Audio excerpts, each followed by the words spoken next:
Oggi voglio parlare di una cosa su cui negli ultimi anni ho sempre sbattuto la testa e su cui ho cambiato la visione, il sovraccarico progressivo.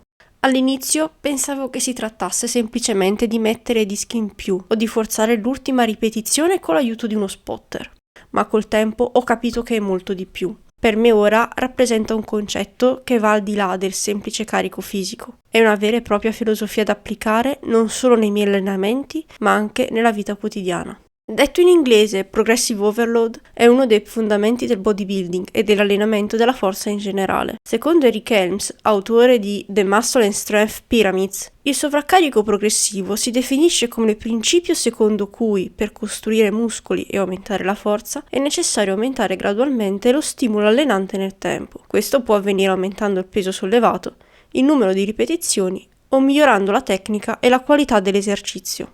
Per applicare efficacemente il sovraccarico progressivo è fondamentale entrare in palestra con le buone intenzioni. Ogni volta che ci si allena bisogna avere in mente l'obiettivo di dare il massimo. È importante sottolineare che, contrariamente a quanto si possa sentire su internet riguardo al combattere i propri demoni, l'atteggiamento in palestra non deve essere visto come una battaglia. La determinazione è fondamentale, ma l'allenamento deve essere un processo positivo e gratificante, non una lotta contro un qualcosa di negativo.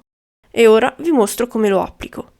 Solitamente, nei primi 2 esercizi che aprono la seduta, uso la tecnica del wave loading. Questa metodologia prevede di aumentare il carico mentre si diminuisce il range di ripetizioni. Per esempio, in questo esercizio farò prima 5 ripetizioni con 15 kg per lato, mentre la settimana successiva ne farò 4 ma con 16 kg per lato. Essendo un approccio molto orientato verso la performance, è consigliato su movimenti multiarticolari, come i classici panca, squat e stacco. Negli esercizi successivi si può applicare la doppia progressione, che prevede di aumentare sia il numero di ripetizioni, sia il carico in modo graduale. Ad esempio, se si inizia con 8 ripetizioni di un determinato peso, si progredisce fino ad arrivare al limite superiore del range. Quindi arriviamo a 9, 10, 12 e una volta raggiunta la soglia desiderata, si ricomincia da capo a 8 ripetizioni aumentando il carico. Per esempio, in questa clip dove eseguo dei crunch al cavo, la prima settimana arrivo a 8 ripetizioni, dopodiché arrivo a 12 e successivamente ricomincio a 8 aumentando il carico. Qualora non si riesca a progredire con la doppia progressione, possiamo optare per la double undulating progression, cioè la doppia progressione ondulata. Questa strategia applica la doppia progressione a livello di singola serie, consentendo di variare il numero di ripetizioni e il carico in serie diverse durante la stessa sessione.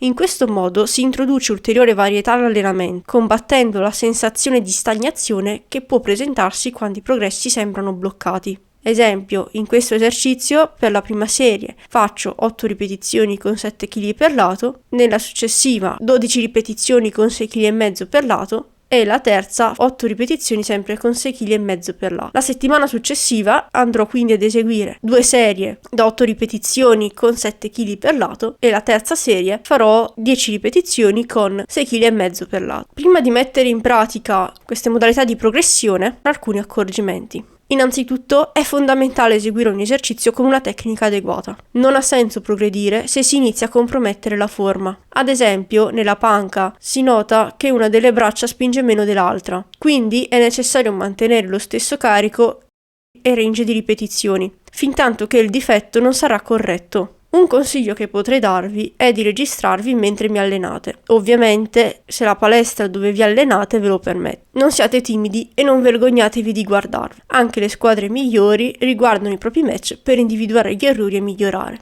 Inoltre dobbiamo considerare che gli stalli sono una cosa normale e non vanno visti come un fallimento. Con l'aumento dell'esperienza la progressione di conseguenza rallenta. Mantenere il carico costante per un periodo di tempo può essere indicativo di un buon stimolo muscolare. Essere in grado di sostenere gli stessi parametri per diverse settimane può rivelarsi altamente efficace per la crescita. Un altro consiglio utile è quello di segnarvi sempre i propri allenamenti e i progressi. Ricordatevi, possiamo controllare solo ciò che possiamo misurare. Rivedere i carichi e ripetizioni nel corso del tempo ci aiuta a mantenere la prospettiva, evitando di fissarci su risultati momentanei e permettendoci di apprezzare il percorso. Infine, non paragonatevi agli altri.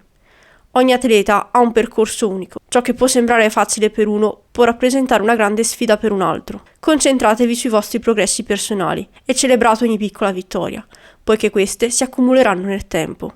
Last but not least, siate pazienti. Il natural bodybuilding richiede tempo e i risultati tangibili possono richiedere anni di impegno. Il sovraccarico progressivo, se applicato con coerenza e dedizione, rappresenta la chiave per sviluppare forze e muscoli in modo efficace. Ricordatevi, ogni piccolo passo avanti è un passo verso il proprio obiettivo finale. Non è solo una strategia di allenamento, ma è un approccio mentale che può portare a risultati straordinari, trasformando non solo il corpo, ma anche la mente di chi si dedica a questa disciplina.